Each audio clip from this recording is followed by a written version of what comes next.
तुमचं आजच्या नवीन ब्लॉगमध्ये. तर आजचा ब्लॉग आपला 2 दिवसा मिळून असणार आहे. तर आज आम्ही बनवलं होतं दाल तडका. आणि हा बघा सागरदादा आणि हा बघा उल्हास फुल टाईमपासचे दुकान. आणि माझा मस्तपैकी ड्राय क्लीन करून आलेला आहे कुर्ता, कारण मंदिरात जायचं आपल्याला घालून लवकर. आणि मी गेलो बाहेर, आणल्या मी चपात्या गरम मस्तपैकी आपली धन्म घेऊन गेलो होतो. तिकडनं आता वापस आलो. आणि वापस आल्यानंतर आम्ही वाढले ताटात घेतल्या पोळ्या आणि चांगल्या प्रकारे जेवणाचा असा आस्वाद घेणं चालू आहे. आणि नंतर माझी रोजच्याप्रमाणे एक ड्युटी, जे की माझा जन्मसिद्ध हक्क आहे, तो म्हणजे भांडे घासण्याचा मी असा आनंद घेतला की बेसिंग एवढं गंद झालं होतं की मी माझ्या साबणामध्ये लिंबू होतं, लिंबाने असं घासलं की असं झालं की त्याच्यामध्ये चेहरा बघा तर एक नंबर. आणि मग आपला हा भाऊ चालला होता घरी. भाऊने केली तयारी, भाऊची भरलेली आहे बॅग. आणि बस किती वाजले चालू होतं. भाऊची गाडी होती 11 वाजता. आणि मग काय उल्हासने घातले सॉक्स आणि निघाला. चाललो म्हणे मी आता येतो 2 दिवसानं.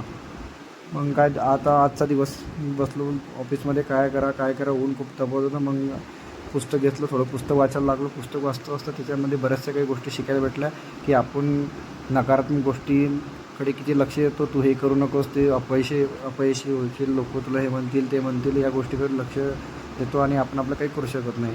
मग झाला माझा निघायचा टाईम. मीनं दावले बटणं, आपले काढले फ्रीजमधून 30 आणि 60चा पॅक बनवला. मस्तपैकी आपली बॉटल केली थंडी आणि निघालो बाहेर कामामध्ये.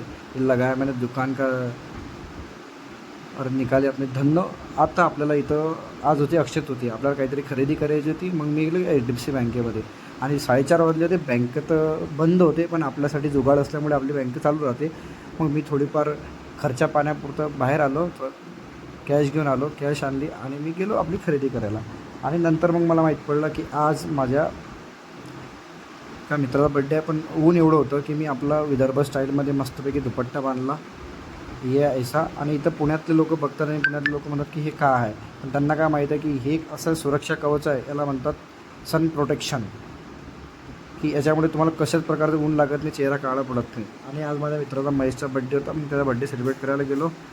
आणि सेलिब्रेट करता एवढं वाचलो मी, नाही तर आज माझ्या डोळ्याचा आणि चेहऱ्याचा कार्यक्रमच होत होता. कारण जो फायर कॅन्डल होती ती पूर्ण फुटली होती. आणि मग तो आणि मी गेलो मस्तपैकी. आम्ही पंजाबी थाळी आणि आमरस घेतला. आज अक्षय तृतीयेच्या मुहूर्तावर हे झालं. आणि मग येता मला असं छान प्रकारे आझाद मित्रमंडळाचं हे गणपती मंदिर दिसलं की तिचं एकदम नियोजन खूप छान होतं. आणि अशा प्रकारे आजचा ब्लॉग